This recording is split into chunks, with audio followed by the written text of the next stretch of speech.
রাত পেরোলেই বন্ধ, সর্বাত্মক বন্ধ। এমনকি তৃণমূল কংগ্রেস সমর্থন করেন যারা, বা তৃণমূল কংগ্রেসের ফেডারেশনের মধ্যে যারা সংযুক্ত আছেন, তারাও ফোন করে বলছেন সন্ময়বাবু এই বন্ধ সর্বাত্মক করতে হবে, সফল করতে হবে। রাজ্য পুলিশের একাধিক পুলিশের কর্মচারীর সঙ্গে আমার ব্যক্তিগতভাবে সম্পর্ক, আমি তাদের সঙ্গে ফোনে কথা বলছিলাম, একজন ফোনও করেছিলেন। পরিষ্কারভাবে বলছেন যে আমরা যে কোনো মূল্যে চাই এই বন্ধ সর্বাত্মক হোক। রাম বাম ডান কোনো ভেদাভেদ রাখবেন না, সমস্ত স্কুল অচল করে দিন, কলেজ অচল করে দিন, সমস্ত সরকারি আন্ডারটেকিংগুলোকে অচল করে দিন, বিডিও অফিস, এসডি অফিস, ডিএমের অফিস, পঞ্চায়েত, পুরসভা, কর্পোরেশন, একটি পেনও যাতে না চলে, সমস্ত সরকারি অফিসে সর্বাত্মক বন্ধ সফলের দিকে যাচ্ছে, চলেছে। এত সর্বাত্মক সমর্থন সাম্প্রতিককালে কোনো বন্ধ দেখেনি, যা দেখতে চলেছে রাত পেরোলেই 13 তারিখ সরকারি কর্মচারীদের হকের ডিএর অধিকারের আন্দোলনের এই লড়াইয়ে সবাই একসঙ্গে সমবেত হয়েছেন। শুধু তৃণমূল কংগ্রেস সমবেত হতে পারছেন না, কোথায় একটা যন্ত্রণা, কেন প্রকাশ্যে এলে তো সমস্যা হবে।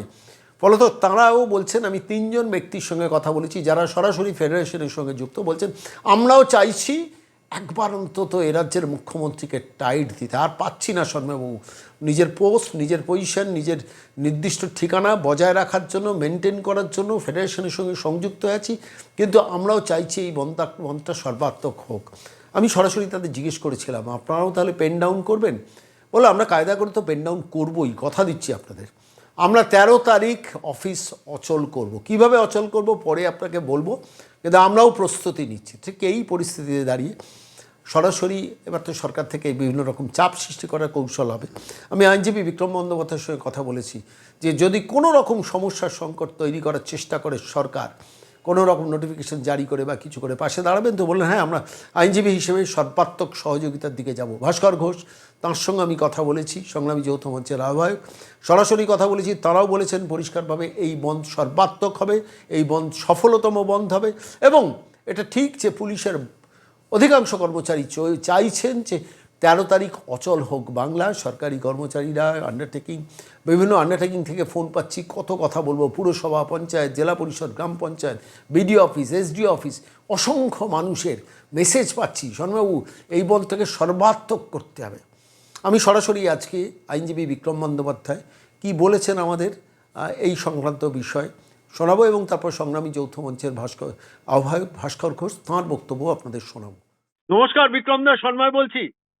হ্যাঁ নমস্কার সন্ময় বাবু, বলুন। বলছি 13 তারিখ সর্বাত্মক বিরোধিতার পথে রাজ্য সরকার, আন্ডারটেকিং, বিভিন্ন সেক্টরে স্কুল শিক্ষক, অশিক্ষক কর্মচারীরা সারা বাংলা জুড়ে একদম সর্বাত্মক বন্ধের দিকে যাচ্ছে। এমনকি তৃণমূলের সমর্থক যারা সংস্থার সঙ্গে যুক্ত আছে, ফেডারেশনের সঙ্গে যুক্ত আছে, তারাও টেলিফোন করে করে আমাদের বলছেন যে আমরা একটা সর্বাত্মক বিরোধিতাকে, সর্বাত্মক বন্ধকে সমর্থন করছি। এই প্রথমবার আমি শুনছি যারা কিনা সরকারের পক্ষেও আছে তারাও এই বন্ধে সমর্থন জানাচ্ছে। এটা একটা পজিটিভ দিক।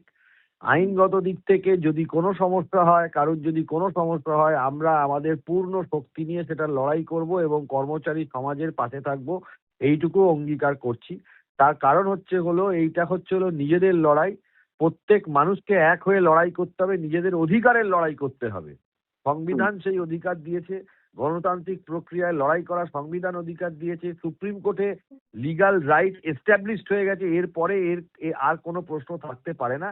যেসব মানুষরা লড়াই করছেন, আমাদের তরফ থেকে আইনগত দিক থেকে যাকে যা সাহায্য দেবার আমরা সমস্ত রকম সাহায্যের হাত বাড়িয়ে দেবো। অনেক ধন্যবাদ বিক্রম দা, অনেক ধন্যবাদ। নমস্কার ভাস্করবাবু, আমি সন্ময় বলছি।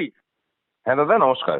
বলছি একটা খবর, সেটা হচ্ছে কর্মচারী ফেডারেশন প্রতাপ নায়ক, মানুষ ভূঁইয়াদের দিয়ে যেটা একটা করে দিয়েছে, দাঁড় করিয়ে রেখে দিয়েছে তৃণমূলপন্থী কিছু কর্মচারীদের সংগঠন করিয়ে রেখে দিয়েছেন। তাদের সংগঠনের সদস্য যারা, তারা বলছেন বন্ধ সর্বাত্মক করতে হবে, বন্ধ সফল করতে হবে। আমার 3 জন ব্যক্তির সঙ্গে কথা হয়েছে আজকে, বিভিন্ন ব্যাপারে ফোন করি, তারা কর্মচারী ফেডারেশনের লোক। বলে নামকো আসতে আছি, কিন্তু শর্মাবাবু এই আমাদের পকেটে টান, পেটের টান, এই বন্ধ সাকসেসফুল করতেই হবে। তৃণমূল ফেডারেশনের লোকজন বলছেন, কি বলবেন? আজকেও তো অফিসে ঘুরেছি, হাইকোর্টেও প্রচার হয়েছে, গোটা রাজ্য জুড়ে প্রচার চলছে। এটা ঠিকই বলেছেন। প্রত্যেকেই কর্মচারী হিসাবে মানে একটা দায়বদ্ধতার জায়গায় নিজেদেরকে নিয়ে এসছেন যে অনেক হয়েছে, আর নয়। এবার মানে সরকারকে বোঝানো দরকার যে আমরা একজোট এবং আমাদের প্রতি যে বঞ্চনাটা চলছে সেই বঞ্চনা আমরা কেউ মেনে নিচ্ছি না। আমরা সেটা বলছি যে আপনি যে সংগঠন করবেন, যে মতাদর্শে বিশ্বাসী রাখবেন হন, কিন্তু ধর্মঘটটাকে সফল করুন। এটা নিজেদের অস্তিত্বের লড়াই। ধন্যবাদ জানাবো সেই সকল কর্মচারীদেরকে যারা এই ধর্মঘটে অংশগ্রহণ করবেন বলে ঠিক করে রেখেছেন। একটাই কথা বলি যে ধর্মঘট অংশগ্রহণ করুন, একদিনের বেতন কাটা বেশি আর কিচ্ছু এই সরকার করতে পারবে না। কোনো ভয় কোনো কিছুতে মাথা নত করবেন না। যা কিছু হবে সংগ্রামী যৌথ মঞ্চগতভাবে আমরা বুঝে নেওয়ার জন্য আশ্বাস দিচ্ছি সকলকে। মানে এবং এটা আমার কাছে খুব ইন্টারেস্টিং লিখেছেন, পুলিশের লোকজন বলছেন যে ভাস্কর বাবুদের বলুন, বিশ্বজিৎ বাবুদের বলুন, এই বন্ধটাকে যেন তেন প্রকারণ সফল করতে হবে। আমরা ফেড আপ, পুলিশের লোকজন, রাজ্য পুলিশের লোকজন, মানে আমার সঙ্গে তো বিভিন্ন স্তরে কথা হচ্ছে। আমি অবাক হয়ে গেছি যে এই ধরনের সমর্থন বন্ধের পেছনে, এটা আমাকে বিস্মিত করেছে। এবং পুলিশের সাথীদের কাছে মানে যারা সিভিক ভলান্টিয়ার আছেন তাদের কাছে আমাদের অনুরোধ যে এই লড়াইটা কিন্তু আপনাদেরও লড়াই। ঠিক। এই বন্ধকে ব্যর্থ করানোর জন্য যদি রাজ্যের শাসক দল তাদের গুন্ডা বাহিনীকে, তাদের সমাজ বিরোধীদেরকে নামায়, ধর্মঘটি কর্মচারীদেরকে সুরক্ষা দেওয়ার দায়িত্ব আপনাদেরকে নিতে হবে। এই দায়িত্বটা আপনাদেরকে নিয়ে পড়ে এই ধর্মঘটকে সফল করানোর জন্য এই আন্দোলনের পাশে যে আপনারা আছেন সেটাকে অন্তত নিশ্চিত করতে হবে। সুরক্ষা দেওয়া তো আপনাদের কাজের মধ্যেই পড়ে। সুতরাং ওই দিনে কর্মচারীদের সুরক্ষার দায়িত্ব হচ্ছে আপনাদেরকে নিতে হবে। এই আবেদনও রাখলাম তাদের কাছে। অনেক ধন্যবাদ ভাস্করবাবু, অনেক ধন্যবাদ।